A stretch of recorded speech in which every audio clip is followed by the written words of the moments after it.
Bonjour, nous sommes le 30 décembre 2014 et je fais une masterclass, si on peut dire, sur cette musique que j'ai développée, la PWW, Piano Wrist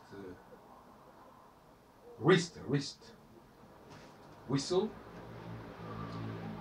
qui d'ailleurs je combine désormais aussi parfois avec le voicing, c'est-à-dire avec le fait de produire un chant qui ne correspond pas à une langue particulière, ce qui permet d'éviter le caractère un peu cristallisé du langage.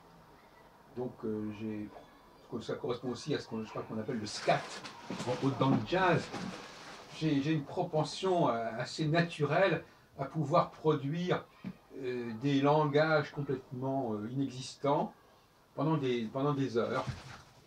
Une sorte de charabia qui peut être plus ou moins imité, évidemment, du russe ou du japonais ou de l'anglais, etc.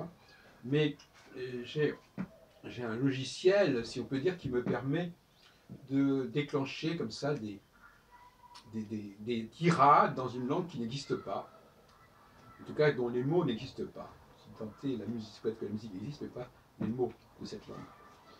Et voilà, donc ce que je voudrais vous dire aujourd'hui, c'est que la musique que je préconise, que je pratique, que je développe, est une musique qui n'est pas axée sur chaque note de manière spécifique.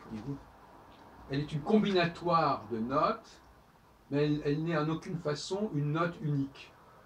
Je suis contre la note unique. Pour moi, la musique n'est pas une succession de notes uniques.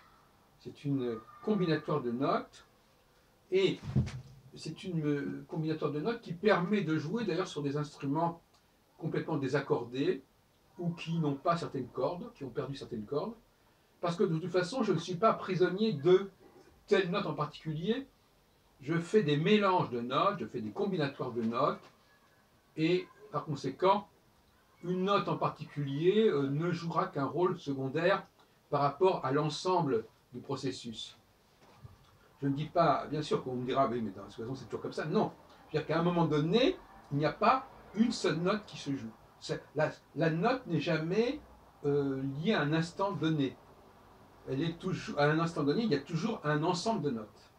Ce n'est pas une succession de notes dans la diachronie, c'est une synchronie de notes, c'est-à-dire qu'à un moment donné, il y a de la note, il y a des notes, et non pas une note. Vous verrez quand même que la plupart des pianistes ont besoin d'un instrument où chaque note soit bien ce qu'elle doit être. Eh bien, pas pour moi, pas pour moi du tout. Ça m'est complètement égal. Et c'est même que ça m'est égal de regarder ou pas le clavier.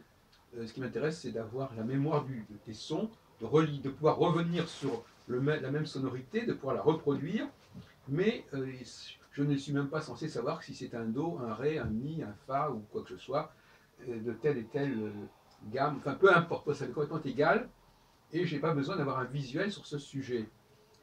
Donc, si je ne suis pas à jouer, je ne vais pas jouer telle note comme ça ne m'intéresse pas. Ce qui m'intéresse, c'est...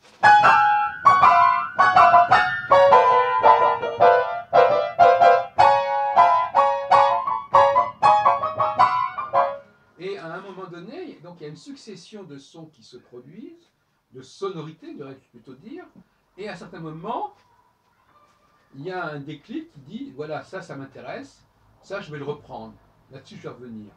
Et donc il faut que je puisse reproduire le son exactement que j'ai produit quelques secondes plus tôt. C'est là toute la difficulté kinésique, en quelque sorte, de reconstituer le son précédent, dès lors qu'il ne s'agit pas de revenir sur une note, mais de revenir sur un ensemble de notes, et je dirais même un mouvement de la main, un positionnement de la main, qui peut être assez complexe, et qui va devoir être reproduit. Donc finalement, je dirais que la grande difficulté de la musique que je préconise, c'est la mémorisation des mouvements de la main. Et donc des mouvements aussi de la main, c'est-à-dire à la fois des doigts, c'est à la fois de la paume, à la fois du poignet. Je ne parle pas ici ni de la question du sifflement, ni de la question, comme je viens d'aborder, du voicing. Je dis simplement qu'il faut se souvenir. Il ne faut pas se souvenir de la partition, puisqu'il n'y a pas de partition, ou plus exactement, il faut se souvenir de cette partition qui est en train de s'écrire sur le moment et pouvoir reproduire la combinatoire de notes, si on peut appeler ça des notes, le combinatoire en tout cas de positions manuelles, de façon à ce qu'il se dessine une structure. Bon,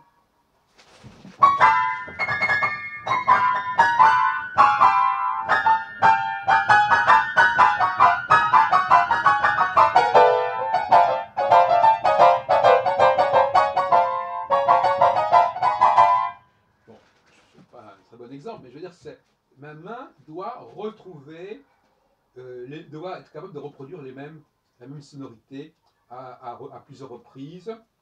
Et il ne s'agit pas de se souvenir que c'est un do dièse ou que c'est un si machin. Non, il faut que il ne s'agit pas de formuler cela en termes de notes, il faut essayer de formuler ça en termes de position de la main qui peut être transversale, qui peut être comme ça, qui peut être comme ça, qui peut attaquer d'une manière ou d'une autre. Donc, tout ça, c'est quand même tout un ensemble c'est une chorégraphie qui est quand même très complexe. Et c'est ce qu'on demande aux pianistes du style PWW, à savoir cette capacité à revenir, à reproduire, non pas à des intervalles longs, parce que ça ne m'intéresse pas tellement, et j'en suis pas capable d'ailleurs, mais à des intervalles courts, c'est-à-dire dans une dynamique, il faut être capable de revenir sur les combinatoires précédentes, alors que on ne les a pas connus. C'est pas comme quelqu'un qui a lu une partition. Là, il faut, dans l'immédiat, non seulement il faut agir, mais en plus, il faut se souvenir de ce qu'on a fait. Il faut pouvoir le reproduire. Voilà. Donc, tu vois, toute discipline a ses facilités et ses difficultés, ce qui fait qu'il y a certaines personnes qui sont douées pour certaines choses et pas pour d'autres. Les personnes qui vont pouvoir jouer du PWW ne sont pas forcément les personnes qui auraient pu jouer du Beethoven ou même du Debussy. Ça peut s'adresser à un autre type de personnes qui ont d'autres qualifications, d'autres qualités. Et c'est ça qui est intéressant. Il est intéressant dans une discipline qu'elle s'ouvre à des gens qui étaient restés exclus dans la période précédente de cette discipline, qui ne correspondaient pas à leurs facultés particulières ou qui exigeaient des choses qu'ils n'avaient pas véritablement facilement en possession. Voilà. Donc, effectivement, là, par exemple, ce piano, il y a au moins une dizaine de notes qui ne sont pas. Par exemple, cette note-là, elle ne marche pas, déjà. Il doit y en avoir aussi par là.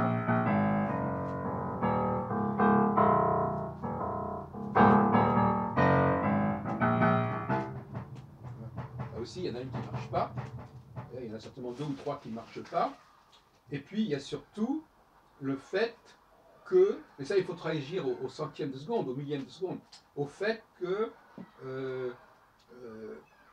on peut approcher, par exemple, comme ça, pas forcément sur les touches blanches, mais aussi sur les touches noires, sur les touches chromatiques. Et puis, on peut aussi. Il faut qu'il y ait une sorte de mémorisation, malgré tout, du son, mais associé complètement à un écart de la main, à une position des doigts, qui fait qu'on peut reproduire, on peut se souvenir de ce qui a été fait et qu'on peut le refaire. Ça, normalement, l'interprète moyen n'est pas formé à cela. On ne lui demande pas de le faire. Puisque de toute façon, la partition elle-même lui indique ce qu'il faut faire. Donc il doit se souvenir de ce que fait la partition, mais il n'a pas à se souvenir de sa position de main. C'est toute la différence. Et c'est une musique qui se développe au fur et à mesure qu'on la joue, donc elle est improvisée. Ce n'est pas une musique qui est programmatique et où il s'agit de développer un programme qui est déjà connu. Et d'ailleurs aussi, il n'est pas du tout non plus question ici de montrer que la personne a bien suivi la partition et qu'elle n'a pas fait de fausses notes, etc. La notion de fausse note, d'ailleurs, n'est pas du tout... Il étrangère à ma façon de travailler. Effectivement, il faut éviter totalement, et je pense que quelqu'un qui n'a pas un certain don musical va faire des fausses notes, non pas par rapport à une partition qui n'existe pas, mais par rapport à une dynamique musicale qui ne convient pas à cette note qu'il a jouée. Donc effectivement, il y a un mariage, de toute façon, c'est bien ça dont il s'agit, il y a un mariage des notes qui est, qui est un peu comme un peintre qui marierait les couleurs. Donc ça, c'est peut-être une banalité de le dire, mais j'ai du mal à comprendre, je dois reconnaître, j'ai du mal à comprendre euh, ce qu'on reproche à la musique contemporaine, les dissonances, qu'est-ce que c'est qu'une dissonance ça m'échappe. Je suis peut-être né complètement dans un monde de dissonance, mais je ne vois pas où est le problème. D'ailleurs, à ce propos, je terminerai là-dessus, je dois remercier quand même le cinéma, parce que le cinéma a beaucoup fait pour le développement de la musique contemporaine. On l'oublie un peu parfois. Déjà, quand le cinéma était muet, il y avait des compositeurs qui pouvaient jouer dans la salle des choses tout à fait nouvelles. Et depuis le cinéma parlant et musical, parce que tout le monde s'est lié à... Enfin, je n'ai pas très bien compris comment techniquement on avait dû attendre 1930 pour faire du cinéma parlant, enfin c'est un autre problème, alors qu'on avait déjà des disques, etc. Enfin bref, il y a un problème de synchronisation qui ne fonctionnait pas, je ne sais plus. Et donc, je dis toujours que j'ai appris, je me suis initié à la musique contemporaine par le cinéma.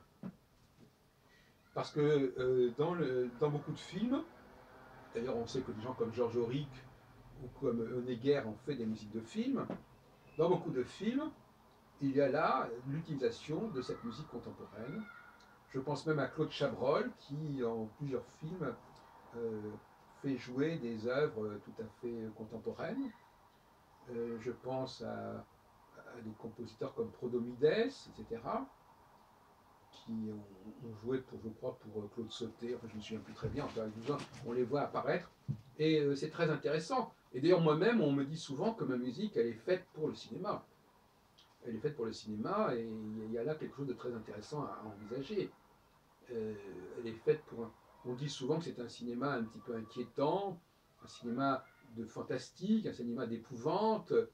Bon, il y a aussi la musique de Philip Glass, de Cage, etc., qui sont aussi des musiques qui se marient fort bien avec l'image.